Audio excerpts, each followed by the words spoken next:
follow the money, look at their experience, how do they make revenue, and separating it between education versus advice.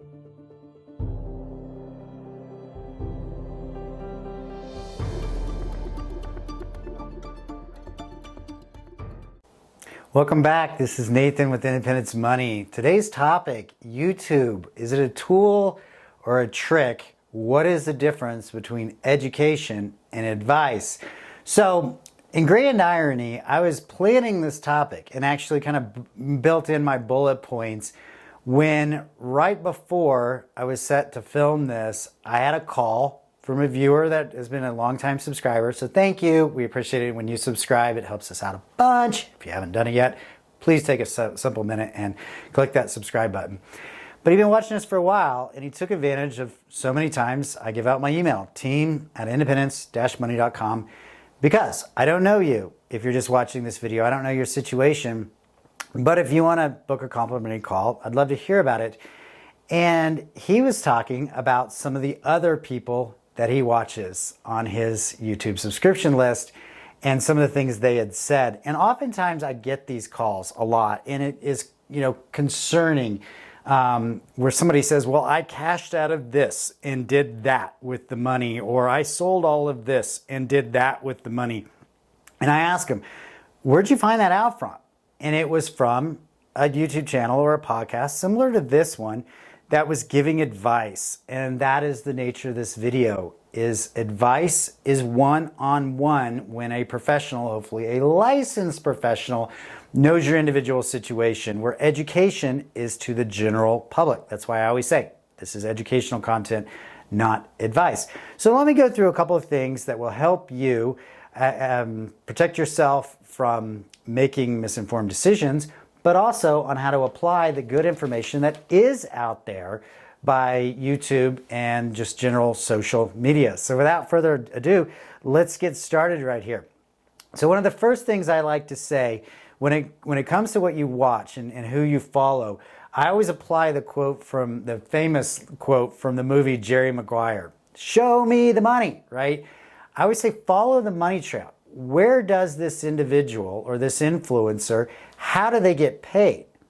If literally the only way they get paid is by YouTube ad revenue because they've got a huge subscriber list or whatnot, that's great. That it's a capitalistic society in America, but know that because in that situation it applies. If it bleeds, it reads. This is an old adage from the days of newspapers, meaning if you put a really apocalyptic title on the front page of the newspaper, something that's bleeding, right? It gets read. It bleeds, it reads. It sells more newspapers. The adage still applies, even though we're in a video world, is if you have a title that's very apocalyptic or fear-based, it is going to trend a lot better than a positive message. It's just basic human psychology. So just for fun, I looked up some of the people I subscribe to, and I'm not going to use their exact titles because I don't want to point any fingers out, but here's one, funds selling.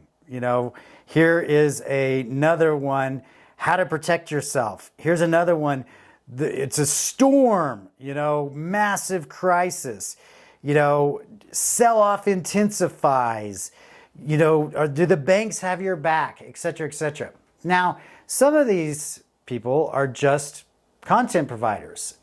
Enjoy that for its entertainment value, right? Maybe you do get a little get an education out of it. But others, there is other ways they make money. So for example, if you make money selling gold and silver, probably a fair guess that everything is going to stem from the bank system is insecure, the financial system is insecure, etc. Now, I do follow some real estate channels, and this is where I come to the quote, follow the money or show me the money, right? I look into their about section. I Google their name, right? I can find that they are a licensed real estate professional. And not one that used to be one, but one that's actively engaged in the market. Naturally, they're going to have a higher level of experience or education if they're still practicing their trade and engaged with buyers and sellers and market trends in the real estate market. I'm going to probably give them a bit more credence than somebody saying the real estate market is going to crash and maybe they have no real estate license or experience in their history, right? They're just what I call a talking head. Again, difference between education and advice.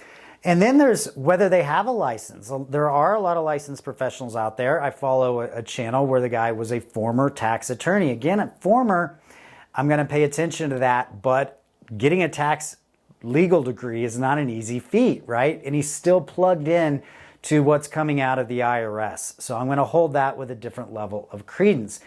On the same topic, I found out he actually has a business that he can provide individual advice, and so you can engage with him. Again, the difference between education and advice is one-on-one with a professional, hopefully a licensed one, that hears about your situation before giving any type of recommendation. Even then, do your own due diligence and things of that nature. So find that out. One of my things that I like to pick on is there's a cash flow guru out there. Never had a financial license in his life, gives advice on how to manage your cash flow. Maybe he learned from the School of Hard Knocks. I don't know. Maybe he's just really good at selling materials and coursework. Again, just know what you're engaging in.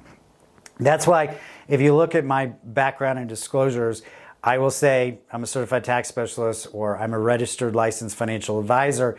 That comes with required regulatory disclosures. And if you were to work with me one-on-one, I would have to give you additional disclosures because there are entities out there that license and regulate this for good purposes to make sure that you're dealing with somebody that is monitored and managed on their professional license designation and keeping that current. So hopefully this helps protect you going forward. Just a little tip there, follow the money, look at their experience, how do they make revenue, and separating it between education versus advice, keeping in mind advice is one-on-one after they know your situation. One classic example I will give you from a person that did reach out is they cashed out of a retirement account based on somebody they followed on YouTube to buy gold and silver. And had they talked to me, again, I don't know their personal experience, but it may have proved that they learned the pros and cons of investing inside of a retirement account because the IRS allows that. Same thing for real estate, right? I hate to talk to somebody that cashed out of their IRA and paid a bunch of penalties and taxes when they can find out there's institutions out there that allow you to conform to the IRS rules by buying real estate inside of your IRA. Again, I don't know which route is better for you and a taxable account versus a retirement account. That's the difference between general education and specific advice after I know your situation individually. But I appreciate you watching. I would like to know your comments and what your thoughts are on this. This has been a topic I've been wanting to cover for quite a while because there is a large space out there of some really great content producers out there. Nothing right or wrong about that in and of itself. Just make sure you follow the money and you do a little bit of background checking on who these individuals are. With that, stay safe out there, and I appreciate y'all. Take care.